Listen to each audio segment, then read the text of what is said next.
Good morning from Mexico. So when someone has a trauma that happened, like maybe abuse, or you have a health condition, whether that be a mental health condition or a physical or some kind of health challenge, just there's some shame or guilt or embarrassment that usually comes with that. And in that, we get really scared to share our story and we get very private. But should we be? Like, are those kinds of things meant to be like between you and maybe your spouse, or you and your daughter, or like you and your doctor? Like, are they meant to just be really private? What I wanted to tell you is I've talked to literally thousands of y'all the past couple of years. I see you, I hear you, and I'm not afraid of you. Like, I don't think it's weird. I think it's not your fault. I don't think you should feel shame or guilt or embarrassment. I don't feel uncomfortable talking about it. I don't think that it's like, well, I can't say a lot of it's a good thing, but I don't think that it shouldn't make everything in your life, different. I mean, it makes a lot of things different, but it's like, you're still this beautiful, cool, funny, charismatic, like, person inside.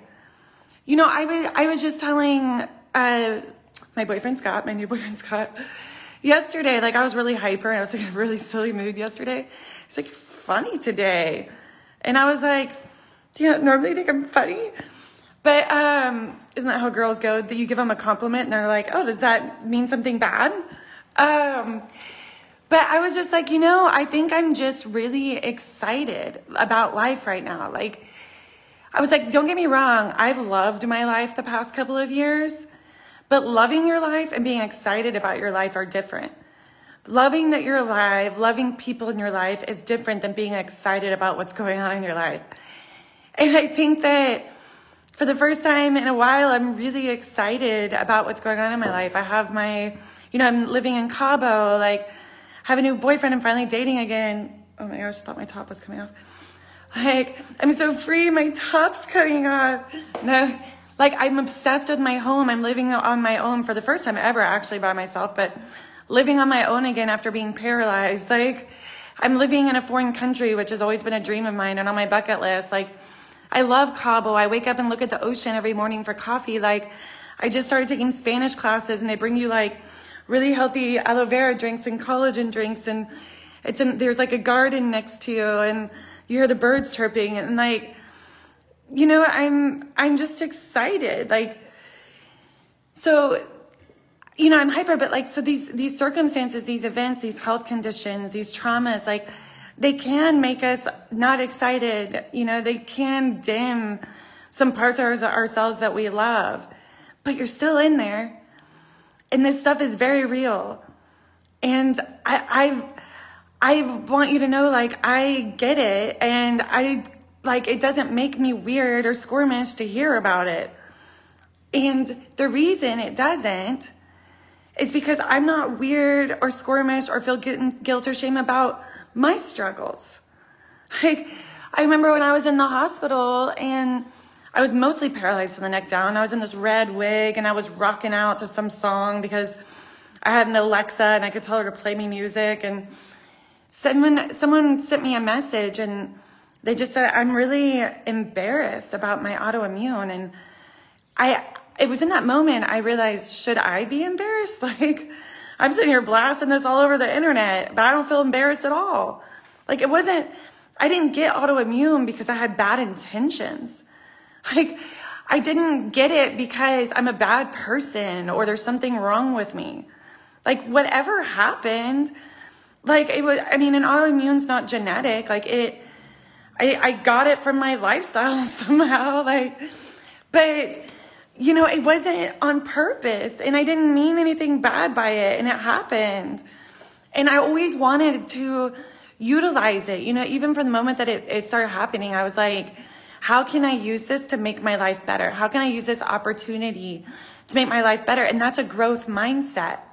That's, there's a fixed and victim mindset and there's a growth mindset. And growth mindset is like looking at things as opportunities, and not every opportunity feels like super fun, but it's still an opportunity for something.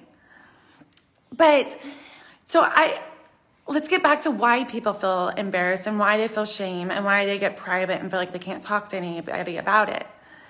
And it's because not everyone feels comfortable hearing about it. And I've made videos before, like if you want to go back and watch the video, I think it's called, Is It True? You find out who your friends are when you go through a hard time. And I go through a lot of reasons why that is. And actually one of them I left out of that video. I hung up and I was like, dang it.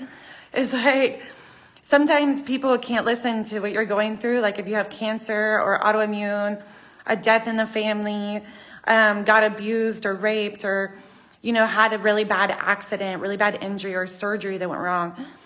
It's like, or a stroke, or I could go on and on.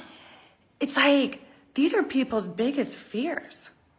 Their biggest fears are that that weird pain is cancer, that their husband on their way home from work will get in a car accident and not make it home. Like, that their child, gets abused. Like, these are people's biggest fears. So when you talk about them, it's hard for them to face their biggest fears. Like, they want to hide. They don't want to know that can actually happen. It's like, when I talk about that I have autoimmune, sometimes some of the first questions I get are like, well, what caused it? And it's people want to know that there was something wrong with me, why I got it, that they're safe, they're okay, they're not going to get it because there was something weird. It was genetic. I got it because it was genetic, so they're safe.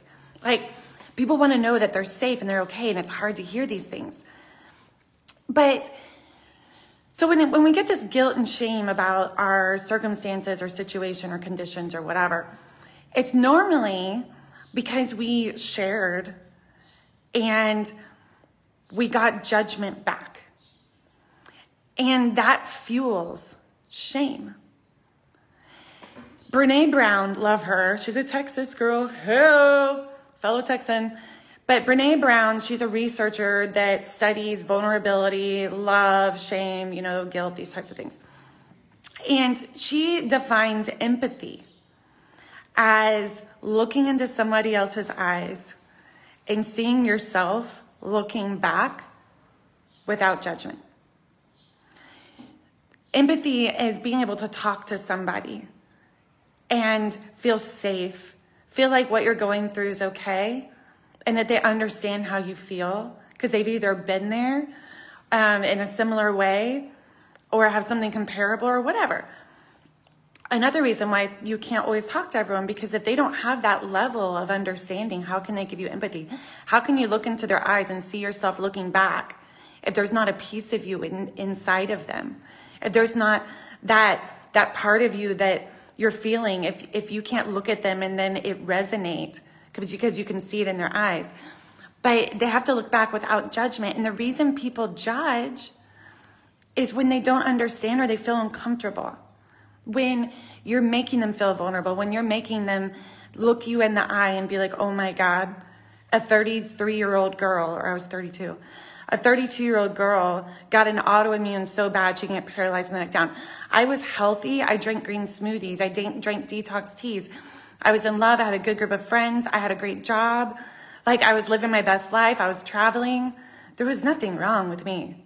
There was tons of wrong with me. But as far as like how I could get to autoimmune and the next person couldn't, like, I didn't have some kind of exposure or, some kind of genetic misfortune. Like, I was just like your average Joe that was doing the best she could with healthy habits. I went running, I did yoga, I meditated. So it's scary. So when people are looking at you, they feel vulnerable.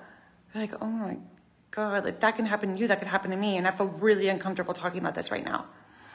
Or for whatever other reason, you're making them feel vulnerable or exposed or sensitive. Like, when you're tapping into that discomfort, people want discomfort to stop. Another reason people feel discomfort is if they don't know what to say. No one likes to feel stupid or feel like they don't have the answer or feel like they can't fix it. So they want that feeling to stop. They want out. They want to get out of there. So what happens is when people, not everyone does this, but when some people can't sit with discomfort, like I can sit with my own discomfort, Like, I don't think it's weird. I still see the beauty. And I'm not saying people who can't sit with their discomfort don't see beauty in people. It's just because of my struggles, because I know them, I can give deep empathy, because I'm okay with them, because I can sit with my struggles and not feel shame or guilt or blame or whatever around them. I can stare back at someone else. I can see them and look back at them without judgment. But the ones who can't do that for themselves can't do it for you either. So when they can't do it for themselves, and when people judge you, they judge themselves too. Okay? Like if they've made you feel bad, it's because they feel bad. It's because they judge themselves. It's because they're scared of themselves. And it got reflected back on you. And you absorbed it. So when we absorb someone else's judgment because they're trying to change the conversation, they're trying to change what we're saying, they're trying to make us wrong, they're trying to make the situation not true, they're trying to turn it, go the other way. It's because they're trying to not feel what they're feeling, which has nothing to do with you. But that judgment makes you feel shame. It makes you feel embarrassed. It makes you feel guilty. It makes you feel bad about what you said and bad about who you are. So then we feel private. We don't want to share. But they've done studies that the trauma, when you keep the trauma a secret, whether it's a trauma about someone else or about yourself, when you keep the trauma, the health condition, the pain a secret, they've done studies that secret causes more physical health impairment. It causes more harm to your health than the trauma, than the actual trauma. They've done studies about this. The secret can plant a seed of darkness and just grow and grow until the feelings, you don't even know where all these fears and negative emotions even came from. So it's healthy, it's good to not feel shame or embarrassment or guilt. I mean, obviously, if you can do that for yourself, awesome. But if you're already in a position where you feel those things, you know, Brene Brown says that the antidote, the way to heal shame is through empathy, but you can't get empathy without another person involved. You can't get empathy without sharing your story to someone and them looking back at you without judgment and you know, okay, like it's okay, I'm okay. But so do I think that we should be private? No. But what I have learned is that not everyone, because they have kids or a husband or coworkers or something where they don't want to have a page called Unicourt and blast all this weird stuff on it, you know, but also, you know, it can backfire if you're trying to share your story so that you can feel a sense of acceptance about it and you share it to the wrong person and you get judgment back instead of empathy, then it can feed the wrong feelings. So it has to be done in a safe place or with a safe person. And the safest people are the ones that can give you empathy. Anyways, all that said, you know, I did start my group, the Greater Inner Circle group, to have a space for that. You're welcome to join. The ladies are amazing. I'm having so much fun with it. But if not there, then where? Like, think of, is there somebody in your life that, you know, has struggled or, you know, that you feel like doesn't judge? Like maybe start there. Maybe it's just that you just need that one person. So anyways, much love. See you later. Bye.